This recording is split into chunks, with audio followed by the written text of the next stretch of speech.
He- Hello, hello, can you hear me? Okay, thanks for the help. Good evening, everyone. How are you all doing tonight? Great. First of all, I just want to really thank you all. The weather is not the best, and I blame the federal government for it, not the provincial. We have a federal election going on. But you're still coming out here, gathering together to support an important, well, our next member of parliament, going to be a fighter for our community, Svend Robinson. Thank you.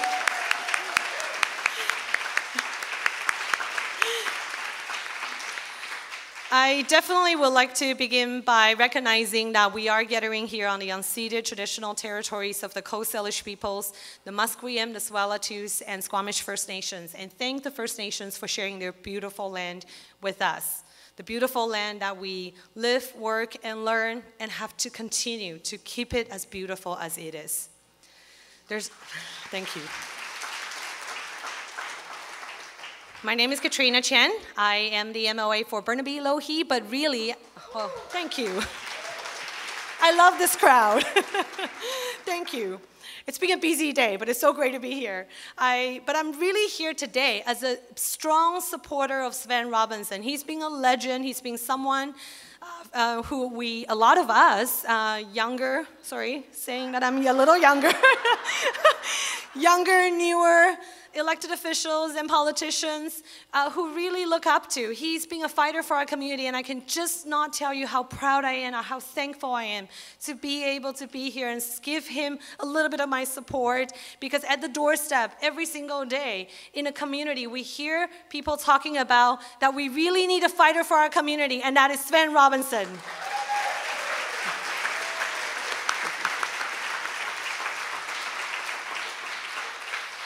So I know you're not here to hear about me talking, and we have a lot of speakers, and I definitely will not talk about childcare today for those of you who know me, promise. I want to invite our first speaker, who is another fighter who I truly admire. She spent a lot of years in the labor movement, a true fighter for women's rights, for equality, and for our local community. Let's welcome our local MOA, Routledge.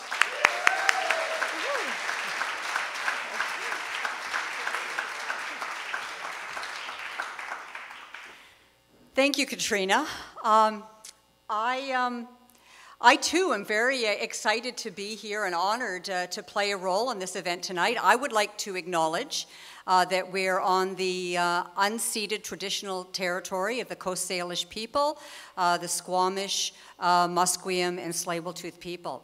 And I also want to remind myself that they were the stewards of this land for thousands and thousands of years. And probably this land has never been more at risk and never in more of that stewardship than it's required right now. And they need us to be their allies.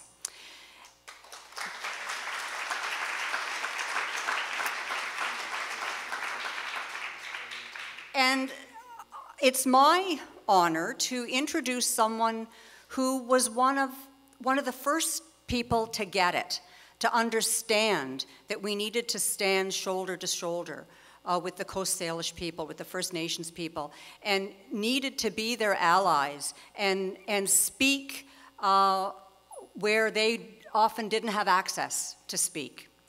And so I'm talking about someone who was always on the cutting edge, getting the big picture before a lot of the rest of us did.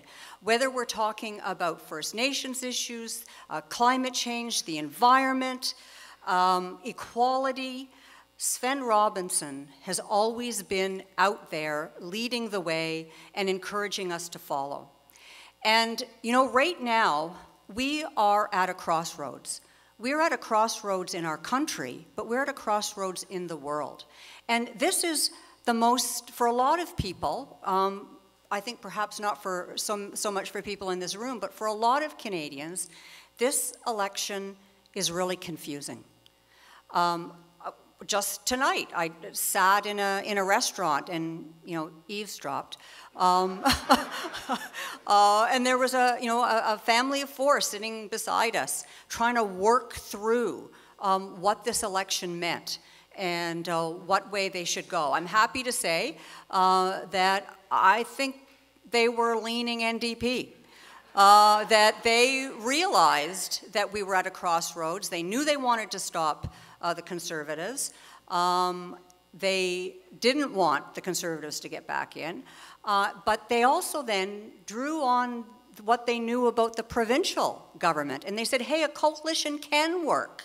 So what they were saying is they wanted the NDP to hold the balance of power. Now, circling back to why we so need Svend Robinson in Ottawa is because I can think of few people who has the clarity of thought, the vision, the sophisticated understanding about how the world works and how the world needs to work. And we need his voice in Ottawa at a time to make things clear for those who are confused.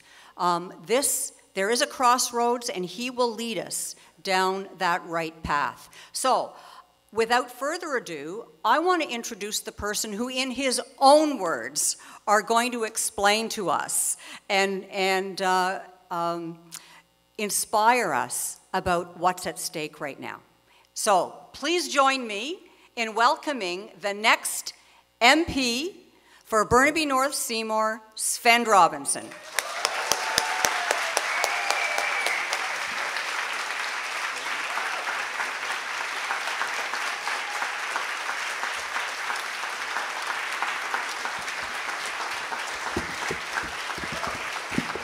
Thank you. Wow. Wow, what a crowd. I too want to start by acknowledging with gratitude and respect that we are gathered here on the unceded territory of the Squamish, the Musqueam, and the Tsleil-Waututh peoples. And I also want to particularly recognize the incredible leadership of First Nations in the battle against the Trans Mountain Pipeline expansion project. Because, you know, as Janet said, they have been here for time immemorial. But there is no question that had it not been for the leadership and the courage of First Nations who challenged in the court that process, that project would have gone ahead.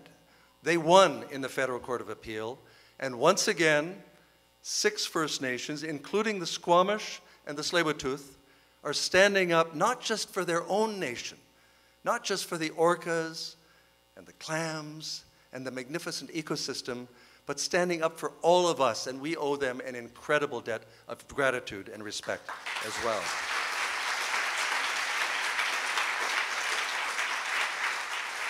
And I have to say, on a personal note, it's quite wonderful as I door knock through the Tsleil-Waututh lands, because of course it's just across the water, to see the only signs that are up there are the Svend Robinson NDP signs, right? So that's kind of exciting. And a candidate couldn't ask for better support than the incredible support that I have from our 3 dynamic, amazing elected representatives. 3 women, 3 powerful women that represent our community. Katrina Chen, MLA Burnaby-Lougheed. And, you know, Katrina has just been tireless in working in the campaign. It's been wonderful. And of course, I am just going to mention briefly also Minister of State for Childcare and a leader in Canada in fighting for quality childcare as well.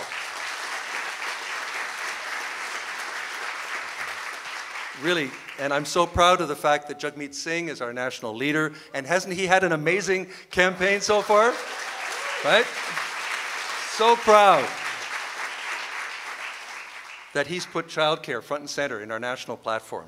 One of the 6 key priorities, in fact, in our national platform. And let me just give a shout out as well, because childcare is so important at all levels of government.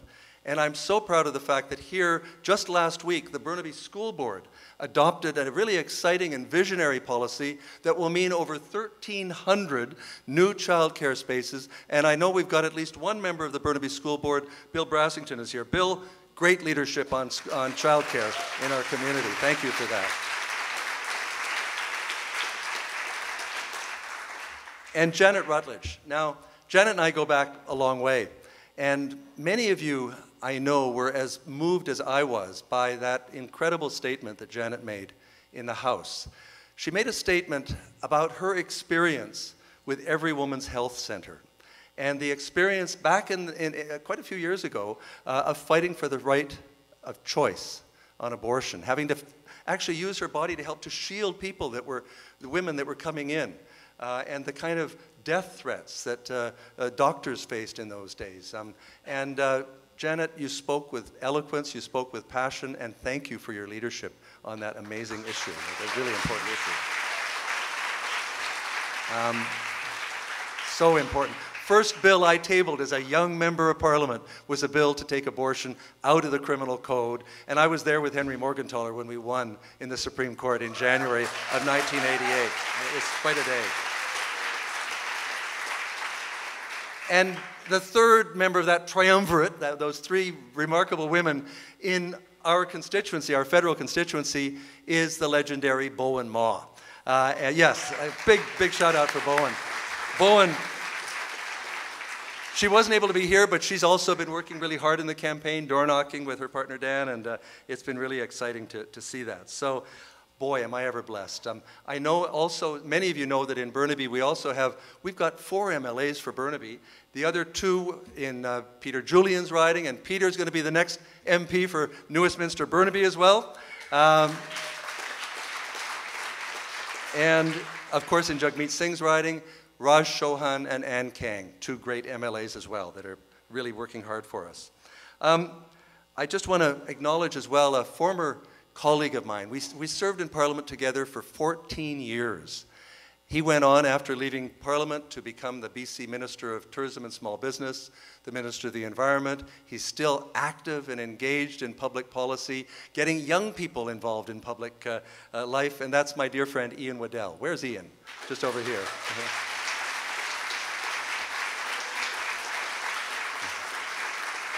Thanks. And I can't resist before going on saying how really happy I am, because how many of you had the opportunity to be here in January in this very hall for our nominating meeting? A few of you here. Well, you will remember a remarkable woman, 96 years old, 95? 94, oh sorry. 94, she's glaring at me. Anyway, my first constituency assistant as a young member of Parliament, Delphine Carroll. She's here tonight, 94 years old and still going strong. Thank you. So, 3 days to go. 3 days to go until Election Day. And I just want to say as a candidate, thank you from the bottom of my heart to my wonderful team. We have such a great team over at our campaign headquarters, our staff, our dedicated staff, hundreds of volunteers, donors, supporters. Together on Monday, I am confident that we will paint Burnaby North-Seymour orange once again.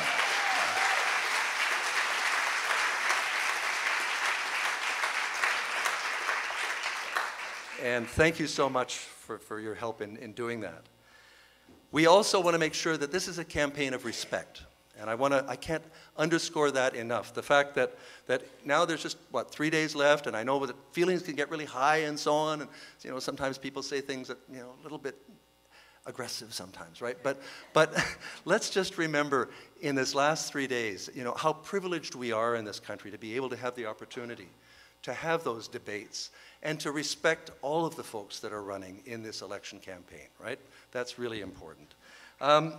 Tonight, it's my incredible honor to welcome back to Burnaby North-Seymour my friend, my brother, my elder, David Suzuki. Yeah.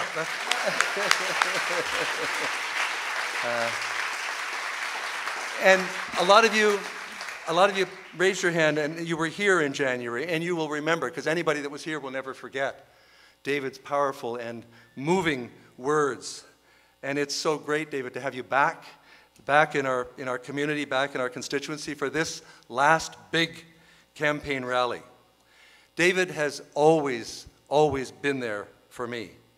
We have worked together over many years. I was thinking back on some of the journey that we've traveled together. Lyle Island, Guayhanas, up in Haida Gwaii in the mid-1980s.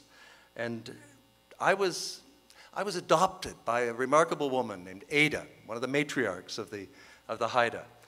And soon after she adopted me, and she gave me a Haida name, Teth Un Adas, which means white swan. Jack Webster used to have fun with that one. But soon after she adopted me, and I was up in Haida Gwaii, she said, Sven, I'm so proud that, you're my adopted son. But she said, the one that I really, really want is David Suzuki. Do you think maybe you could ask him if, I could adopt him? I said, well, I don't know about that, Ada, but let me talk to him, right? Well, long story short, David was also adopted. So he's my kid brother. David was adopted by Ada. And, the Haida people love David and Tara as well. And Tara, so wonderful to see you here as well. Tara is also a remarkable leader in this movement. And David would be the first person to agree. I mean, David is a legendary leader. Tara has done remarkable and visionary work, and between the two of them, they have also produced the most amazing children, right? So it's quite remarkable. But David was adopted, and the wonderful story is that some years later, one of those remarkable children, David's daughter, Severin, actually fell in love with Ada's grandson, and is now living up in Haida Gwaii with him, with their children, and they speak Haida, and it is a wonderful love story, right? So I take a tiny little bit of credit for that, having introduced David to Ada. But yeah, so together on Lyle Island, and David has stood time and time again for the environment, for human rights, fighting against racism. Clayoquot Sound, over 800 people standing on the line. Of course, David speaking out strong and powerfully on Clayoquot Sound.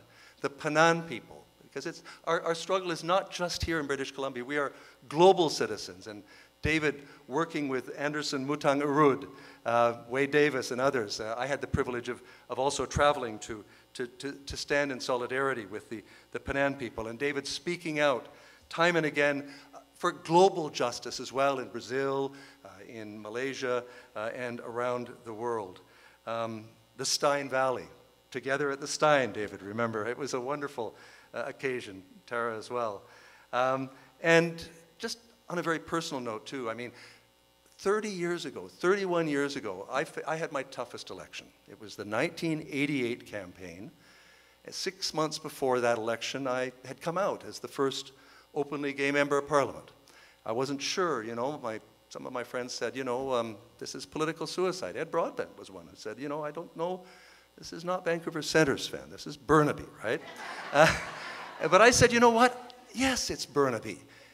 But the people of Burnaby are people who respect and celebrate diversity, right? And we saw that just recently with what happened to the Conservative candidate. No place in our community for that kind of hatred and homophobia. Right? And I was really proud. I was really proud of our community for standing up. I was proud as well, I have to say, of both Amita Kuttner and Terry Beach for speaking out clearly and strongly against that kind of hatred and homophobia and transphobia. But David, you were there in 1988, Burnaby Central Gym, with Tom Berger and Sherry Ulrich and Farron. He doesn't remember, but shaking his head. Some of you have seen the poster from that wonderful event in 1988. And it was a great evening, and you were there. You stood in solidarity with that. And it was at a time that it was pretty tough. And now, of course, and you know, other occasions, after I went over a cliff at Galiano Island, you know, David was there, right?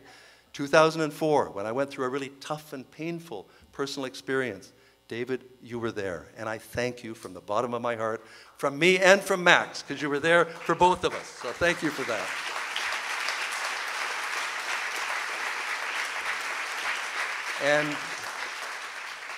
And let me just say, I couldn't be doing this without Max, who's here tonight. Max, thank you as well for...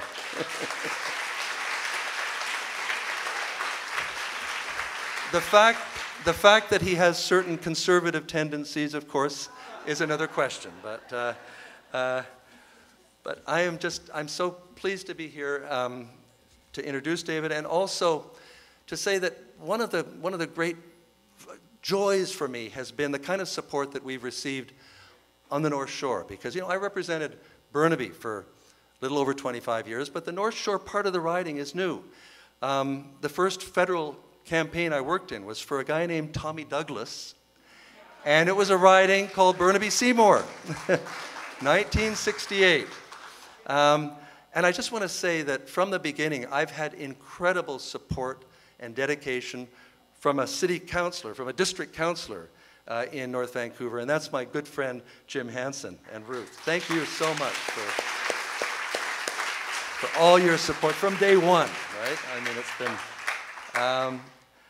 so we're at a crossroads right now, and the most important issue, of course, and the experience that David brings and the wisdom that he brings on this issue is on the issue of the climate crisis, right? And David has spoken across the country on this issue. As an elder, has spoken across the country. He's spoken on the Blue Dot campaign. The Blue Dot campaign, for those of you that don't know, is a campaign to ensure that Canada joins the over 110 countries around the world that have said that a fundamental value in our country is respect and the right to a clean and healthy environment, right? Pretty basic. And the Blue Dot campaign is seeking to get that into the Constitution. Now, I had the honor as a young member of the Constitution Committee in 1981 of actually moving an amendment to the Constitution to include the right to a clean and safe and healthy environment in the Constitution of Canada. I moved that amendment on behalf of the New Democrat Caucus. It was defeated 22-2, but you know what, David? We're going to get it into the Constitution. We're going to get it in.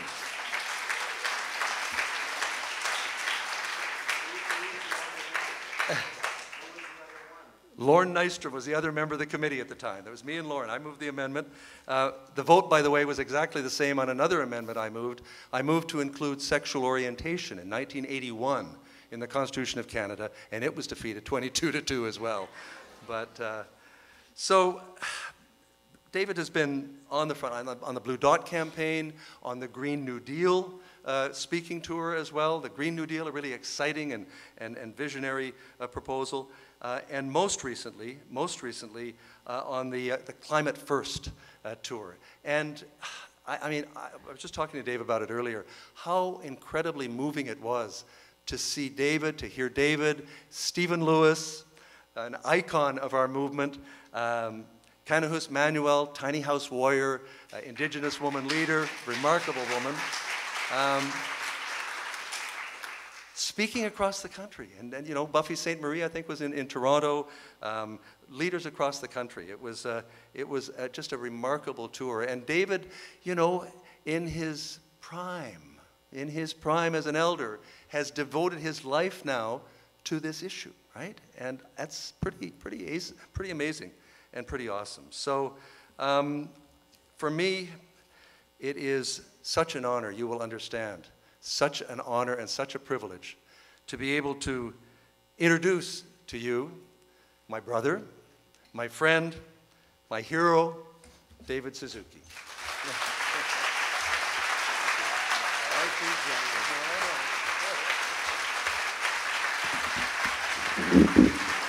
Thank you. Thank you.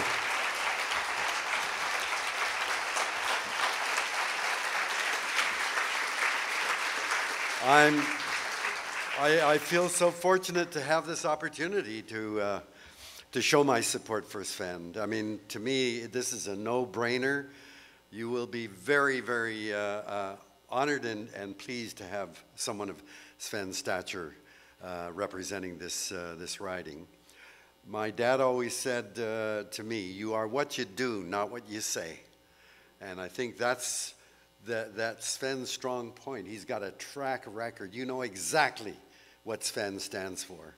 And it's something you should be very proud of. And I'm happy to go to the ends of the earth to support you in this candidacy.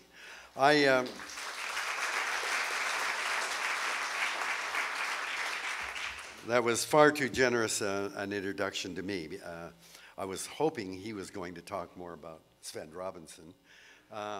I was wondering about whether I should give a barn burner of a political speech, or I'm more reflecting right now. Tara and I, we were sitting here waiting to come in, and I was listening to the report of Greta in Edmonton. And I can't,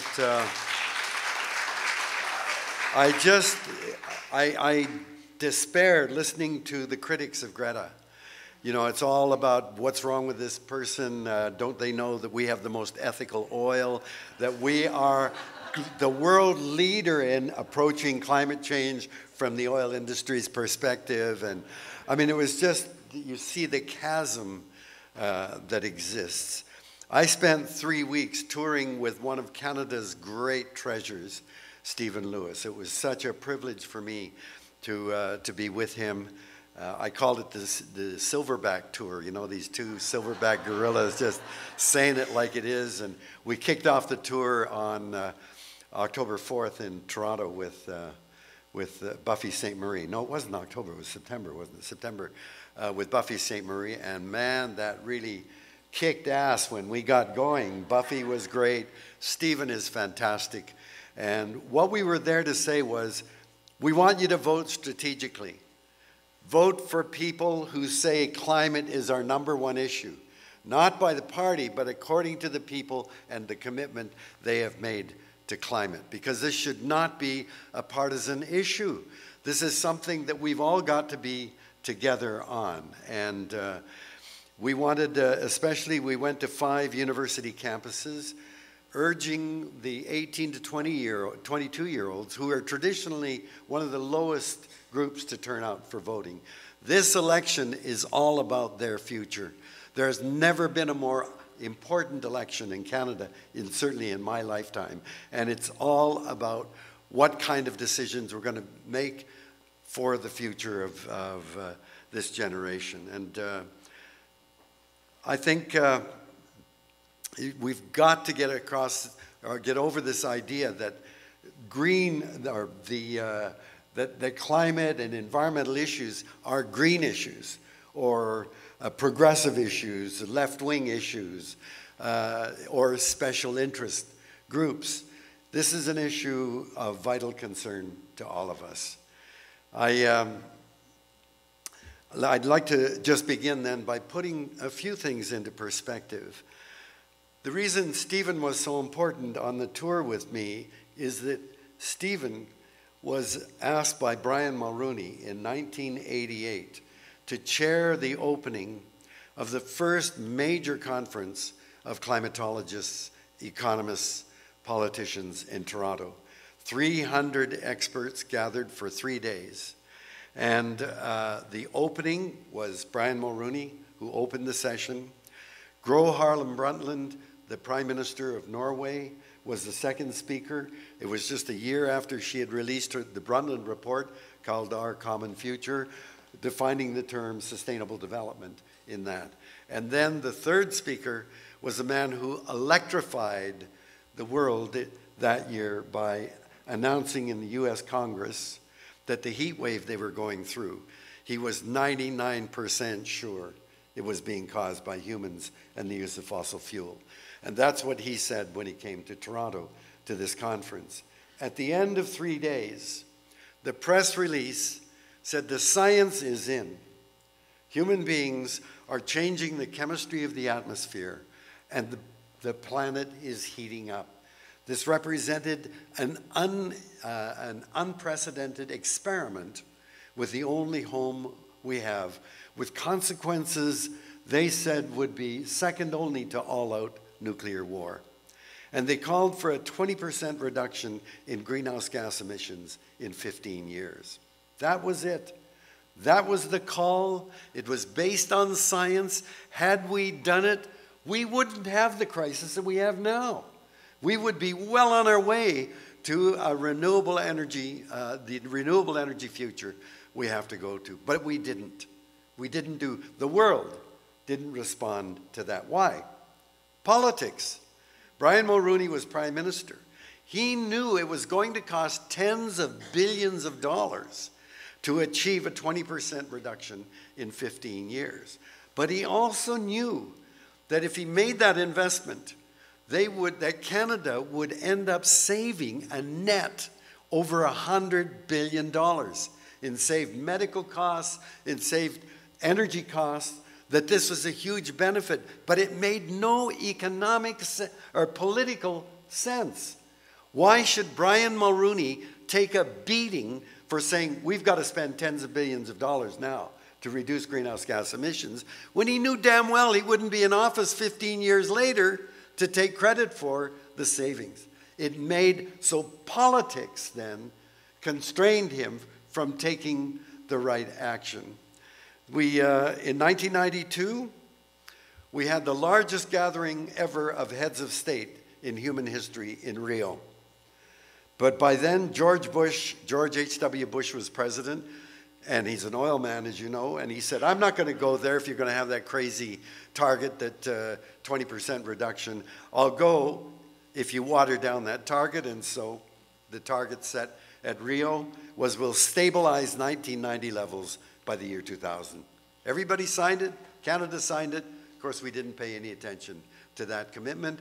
So in 1997, Kyoto, delegates met there again. There, the industrialized world said, look, we created the problem.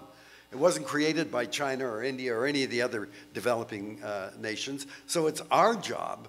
We've got to make a commitment to reduce emissions. But it was a reduced target. They said we will peak or cap our emissions and reduce them by 5 to 6% by 2012. And then the idea was we would negotiate and have everybody included in 2012 in a global agreement on greenhouse gases. Canada ratified the Kyoto target in 2002. In fact, the David Suzuki Foundation got a personal letter from Chen, who was Prime Minister then, thanking us for the work we'd done and making it possible for him to ratify. And when Russia ratified in 2004, it became a binding act for all of the people that had signed. And in 2011, Prime Minister Stephen Harper, on behalf of Canadians, pulled out of the Kyoto Agreement, the only country that had signed the agreement to pull out of that commitment. And so, you know, Canada was making all kinds of commitments, but clearly our history is we had no intention of meeting them. We love to make agreements or sign things that are so far away, you're not going to be accountable for whether or not you hit them anyway. 2015, my God, the sun came out. Justin Trudeau was elected. Thank God we got rid of Harper. I voted strategically myself. I voted for the first and only time in my life for Liberals, for a Liberal. She's a good candidate. Joyce Murray is a good person. I voted for her. And she was against pipelines. So then Mr. Trudeau went to Paris, not only announced Canada is back, but signed the Paris Agreement to restrict emissions so that temperature would not rise more than 1.5 to 2 degrees above in pre-industrial levels by the end of this century. And we celebrated. That was wonderful. I mean, what a change from the Harper years. And then what did he do? He bought a pipeline. And what happened to the one I voted for strategically? Joyce Murray, she's a Liberal. Party discipline says, you know, and this is a thing, again, that I admire about Svend. All the parties have their disciplinary boundaries. but he's a shit disturber.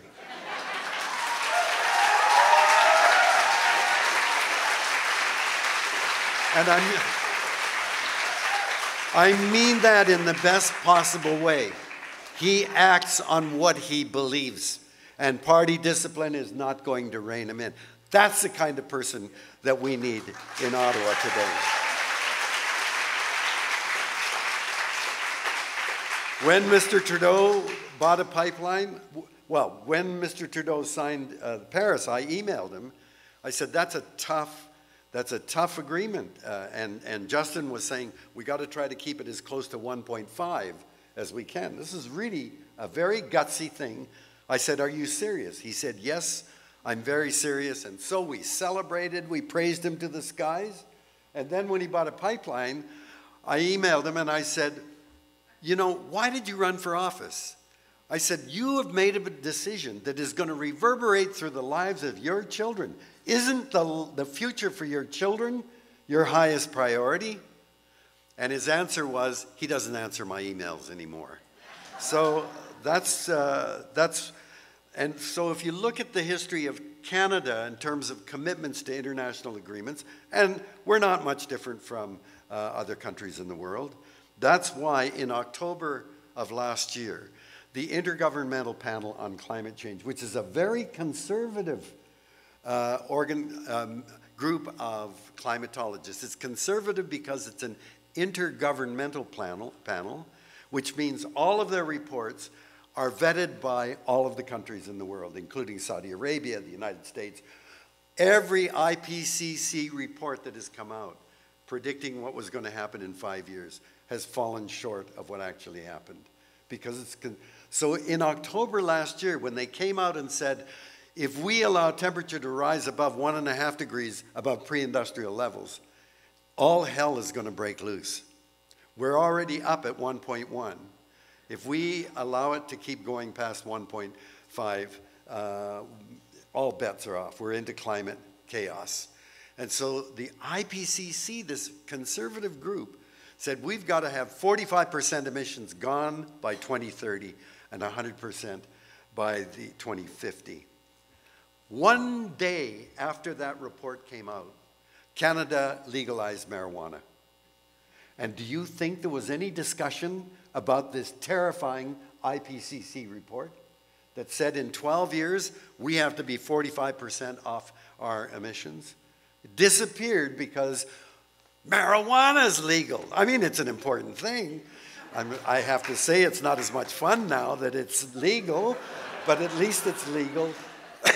But really, more important than the IPCC report. And then in May of this year, the United Nations released the most comprehensive study of species extinction ever made and showed that we are in a massive extinction episode comparable to the extinction crisis that extinguished the dinosaurs 65 million years ago. That 1 million species of plants and animals are now at risk of going extinct. One day later, Harry and Meghan had a baby. And the only thing that went extinct was a report on extinction. And it disappeared. So what, Tara was saying, we're fiddling while the planet is burning. What's going on here? So we're distracted. The question is, how the heck did we get to this position? I'm a geneticist, and I've been amazed at how geneticists can use DNA to trace the movement of human beings over time. And all of the trails lead back to Africa 150,000 years ago. That was our birthplace, the great savannas of Africa. And if you try to imagine what Africa was like when we appeared as a species, the plains were covered with animals in diversity and abundance beyond anything you would see in the Serengeti today. You'd have to look really hard to spot those little clumps of 3, 4, or 5 of those furless two-legged apes. And that was us. Not very, compared to the other animals, we were not a very impressive species. I'm sure none of the other animals, when we passed by, the mothers held on their children and said, shh, don't piss them off. They're going to take over the planet. We weren't big, we weren't fast, we weren't strong, there weren't many of us, we didn't have sensory abilities. You know, I always try to imagine swinging through the trees without my glasses. You know, I'd never make it. So what the heck did we have going for us? Well, of course, the answer is our secret was invisible. It was the 1.5 kilogram organ buried deep in our skulls. It conferred tremendous curiosity. We were observant. We were creative. We tried little things, and we learned from those little experiments that we tried. We had a massive memory. We retained the lessons that we gained as we went through life.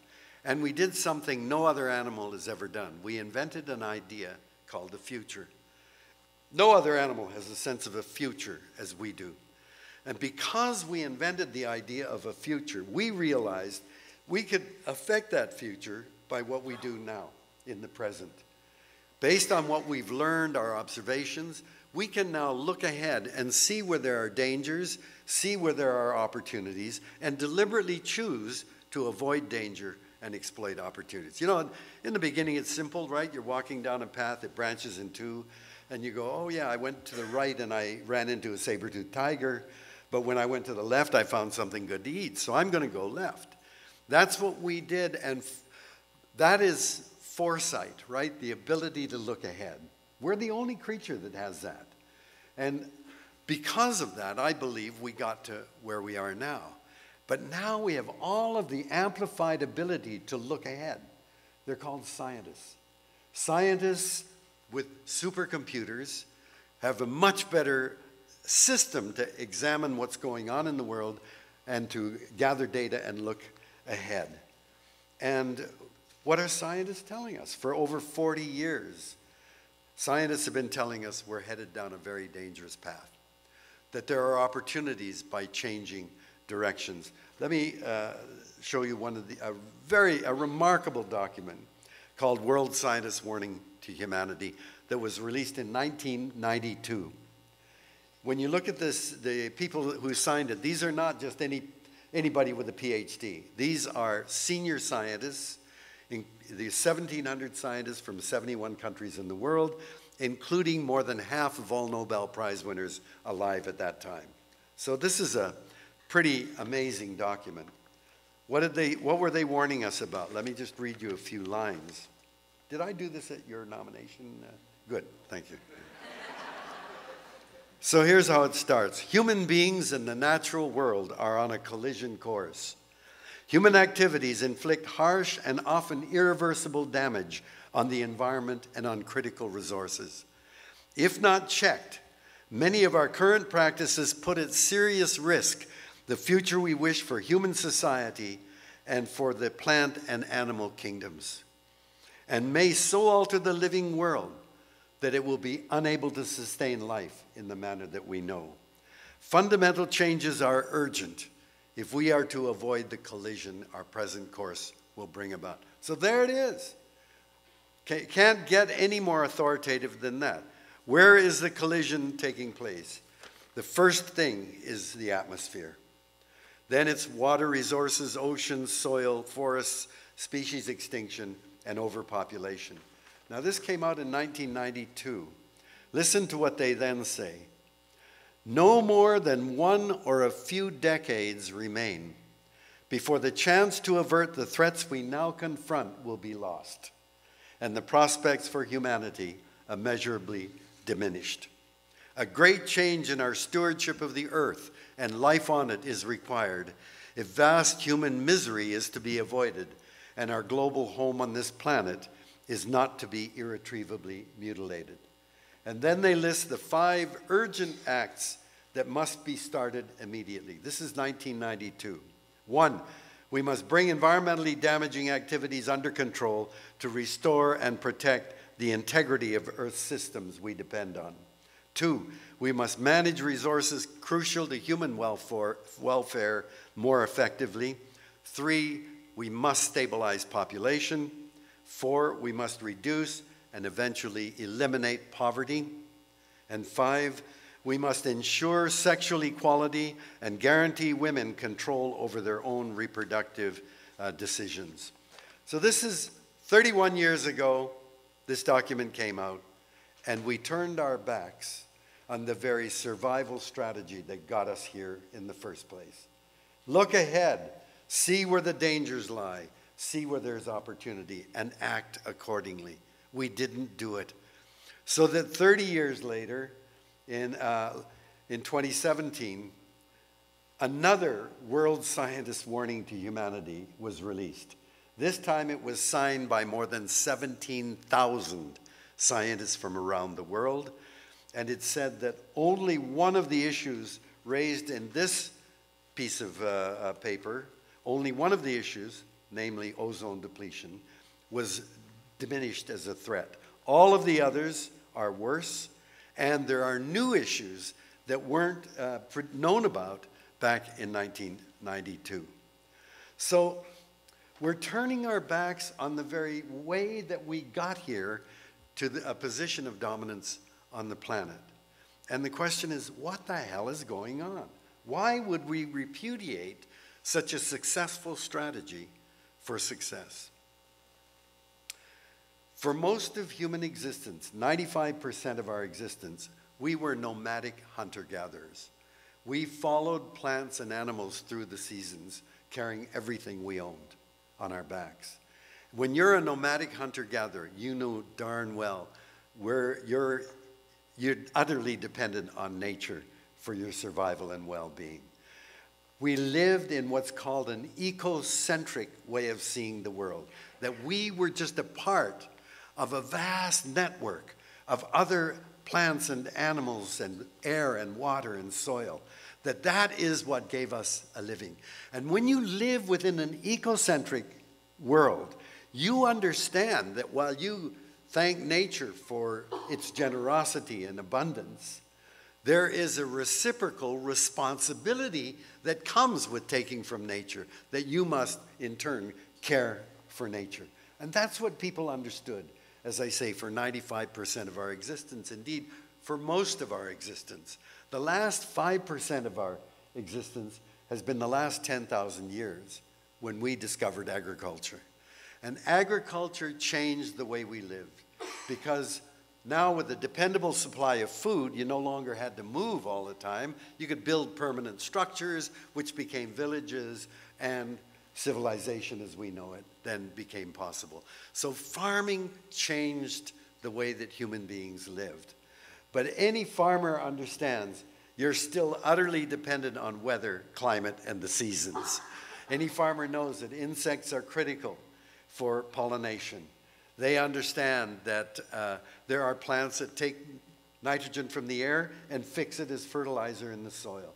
Farmers know that we are still in an ecocentric world, that we're just a part of a much bigger web of interconnections.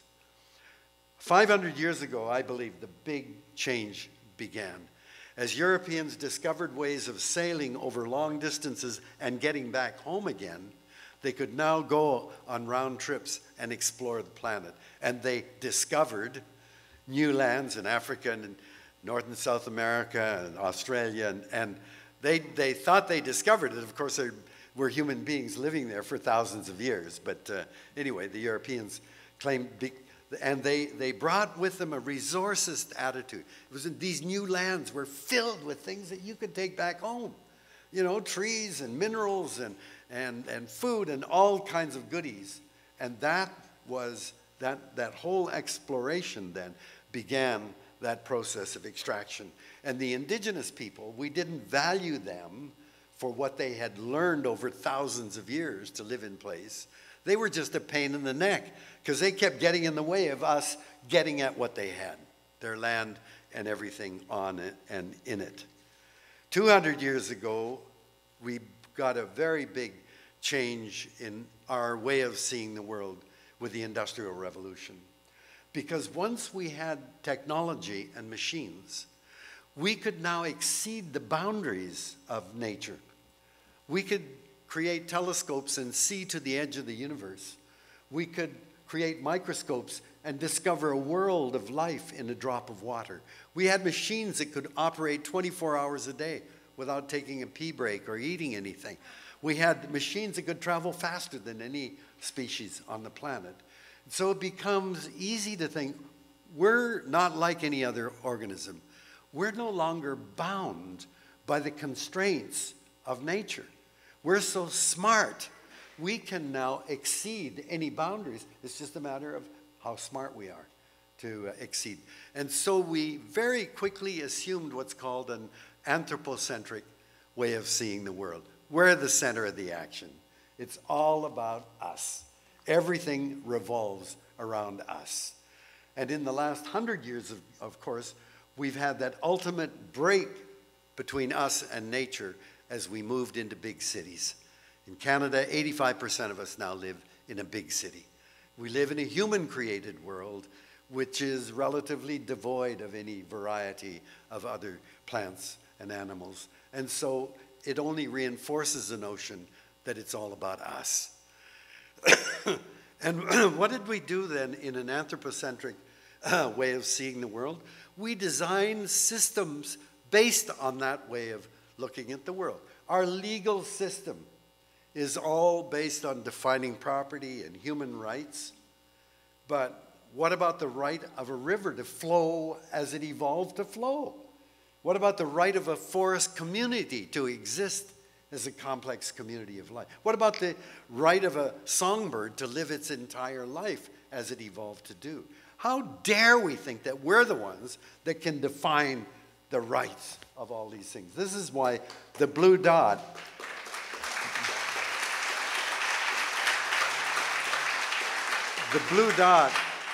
our blue dot movement is guaranteeing rights to a healthy environment because it's focused on us. We don't have the right to talk about the rights of nature or anything else. We've got to live within that. We've got to rein in and teach people that a healthy environment means living in an ecocentric way of seeing the world. But the legal system is fixed. It's fixed because it is human-focused. And because of that, as an environmentalist, we've had to battle the same battles over and over again. We think, I gave a speech in Fort St. John 40 years ago against the dam that was proposed to be built at Site C on the Peace River. Guess what? We've now got an NDP government that claimed that they were against Site C that is building that dam. And we're now having to try to use the law. The law didn't work. The law, it's too human-oriented.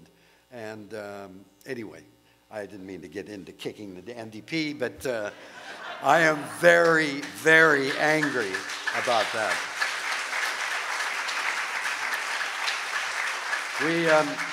So the legal system, I'm a big fan of eco-justice, and we support them and partner with them. But I understand that the system is constrained because it's fixed. And nature it's very difficult to get nature a good deal when we use a legal system. The biggest thing, of course, is we devised economic systems. When Mr. Harper was Prime Minister, he said, we can't do anything about climate change. It's crazy economics. It'll destroy the economy for us to reduce greenhouse gas emissions. And so by that simple statement, he elevated the economy above the atmosphere that gives us air to breathe, that gives us weather, climate, and the seasons. That's an anthropocentric way of looking at the world, through an economic system. And the economic system we've adopted globally now is so fundamentally flawed. First of all, it is based on the creed of cancer. Economists think the economy can grow forever. It can't. Any more than the cell, a cancerous cell in your body, thinks it can just divide forever. It can't. It'll kill you. And so will the economy. And yet all of the discussion is all based on growth as the very definition of progress. And so we've constructed this system that is, it's not the real world that we live in. there's another fundamental problem with this economic system. And way back in the 1980s when I met Svend in the Stein Valley, the Nlaka'pamux people asked me to come and help them prevent logging in the Stein Valley. The Nlaka'pamux people said, this is our sacred valley. We don't want it logged. BC had given Fletcher Challenge, a New Zealand forest company, a permit to log the Stein Valley. And at one point I met by accident the CEO of Fletcher Challenge. I didn't know who he didn't know who I was. But very quickly I realized, oh my God, this is the CEO of Fletcher Challenge. And he very quickly realizes, this is that shit disturber David Suzuki. So needless to say, our discussion escalated. And finally, in frustration, he said, listen, I can tell you how many board feet of lumber are in that forest, how many cubic meters of pulp, how many jobs, how much profit. He said, are tree huggers like you willing to pay for those trees? Because if you're not willing to pay for them, those trees don't have any value till someone cuts them down. And that was an epiphany for me, because I realized in our economic system, he was absolutely right.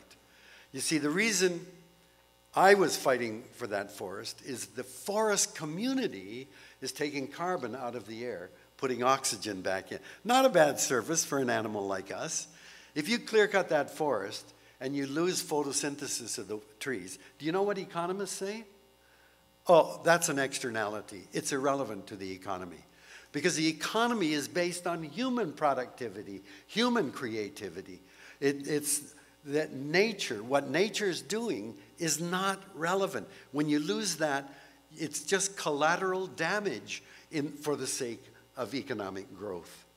And so again, and I said to the CEO, but to the Nlaka'pamux people, that valley is sacred.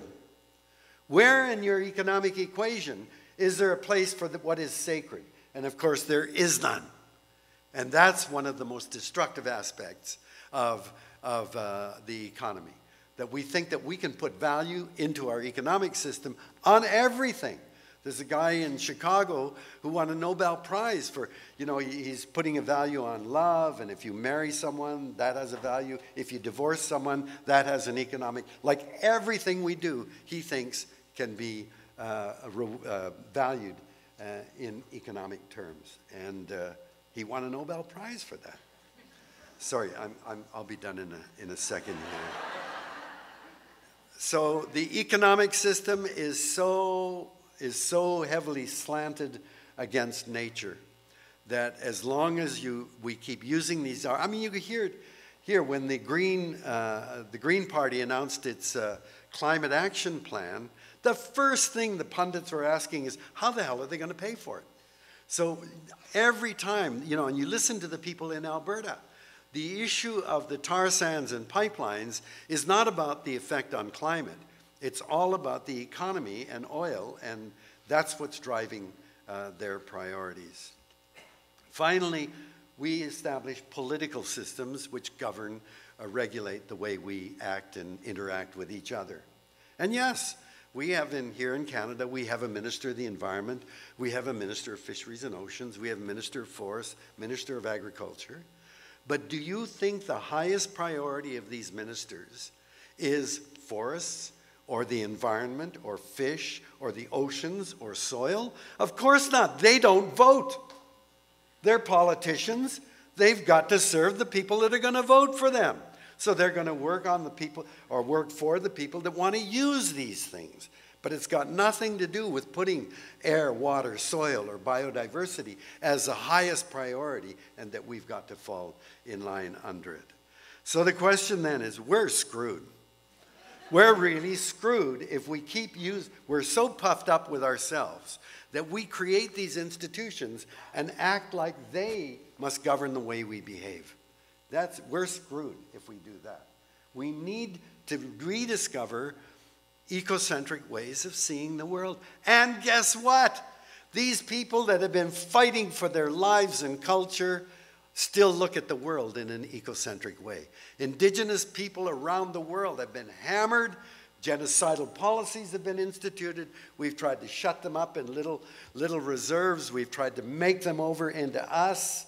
And they've hung on, fighting desperately for their language and culture. I told this to Jim Prentice after he left the Harper government and became a vice president of one of the banks, and he was then coming along the coast of BC, and Tara had been into all 11 of the communities in the West Coast over several years, trying to get community economic development. And I said to Jim Prentice, you know, you're going in there, I know these communities are desperate for economic development. They want to be helped in that way. I also know that each one has been offered millions of dollars if they just sign on the line and let the pipeline through their territory. And they are 100% opposed. What is that telling you? This is not about money. That's what we don't get. It's not about money. It's about their culture, their history. It's who they are is defined by their relationship with the land. We have so much, and thank you for the acknowledgement of territory. We must do that everywhere in Canada to remember that these are people who've lived in place for thousands of years, who have a perspective that we desperately need to rediscover. It's not an accident that Indigenous people now are at the forefront of all of these battles that we traditionally called environmental battles. So let's hope that the results that come out of the election on Monday are ones in which people like Svend are going to have a very, very powerful place and position. But this is the challenge. We need to see the world through different eyes and different values. Thank you very much.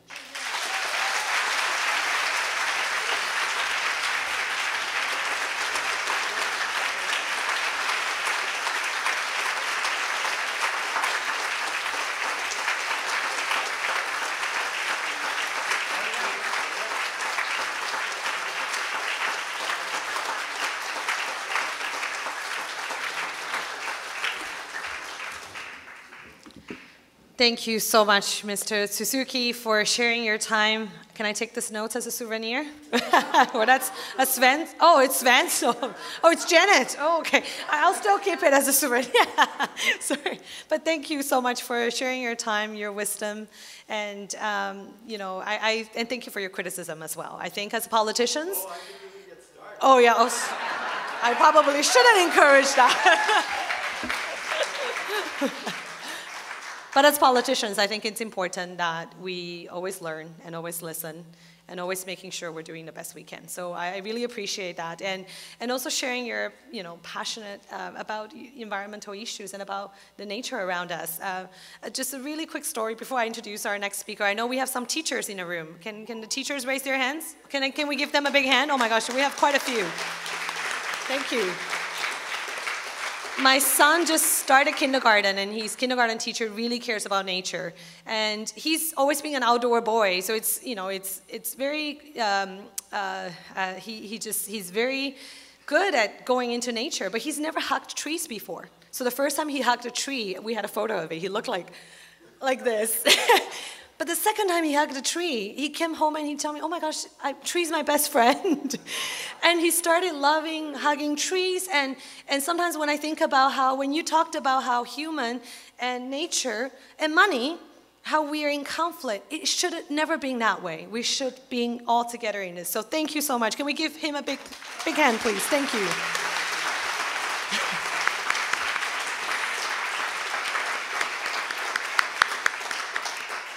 And I hope we'll continue to work, and of course, we're 3 days to the election, so we of course have to focus on getting Svend elected, and with a lot of things that we have to work on. And next, I would definitely love to invite someone who has been here for every event, Svend, to support Svend from the District of North Vancouver, Councillor Jean Hanson, to say a few words, please. Thank you. And I'll take your notes, Jim. Well, were those inspiring words from Dr. Suzuki? Isn't this an election that matters? I was told to commence my address by saying it's not just all of us in the room that are listening to this. This is all being live streamed. So thousands of people are hearing it potentially. So this is an election that means an awful lot. It means an awful lot to me. I'm a councillor in the District of North Vancouver.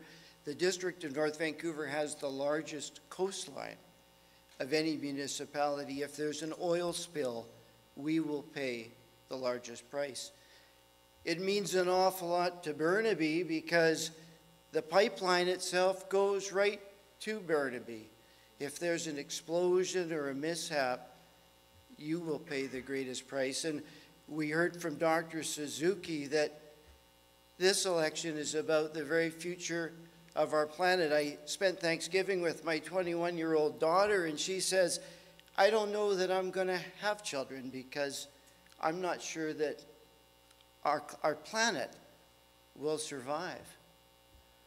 This election is about the very future of our planet, and Dr. Suzuki said there were 5 things, great scientists, 5 things that could be done, but everybody in this room knows there's a 6th thing that must be done if we want to save this planet.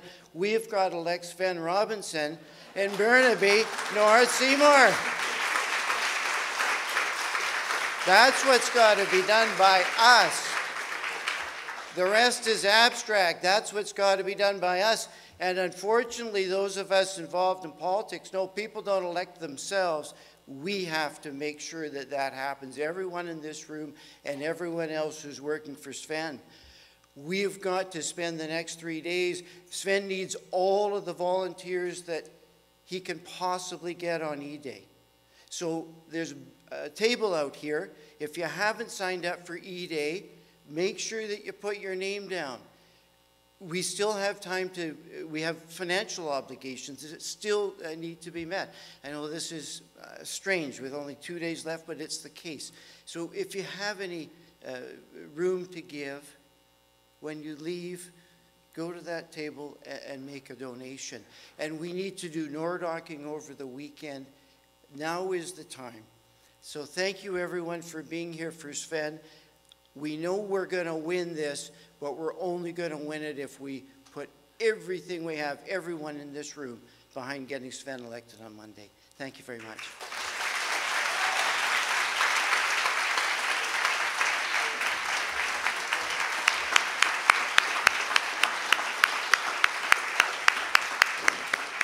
Thank you so much, Councillor. So we're at the end of our event. Are you ready to elect Svend Robinson for MP for Burnaby North-Seymour? Yes. Thank you. Well, thank you so much, Svend, and thank you all for coming. It's a wonderful night, and I cannot wait to celebrate on Monday. And really, sorry? Oh, my apologies. I cannot hear Svend.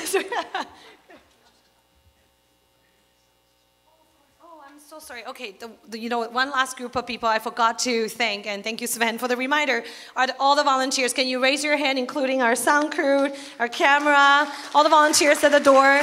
Raise your hand. Thank you so much.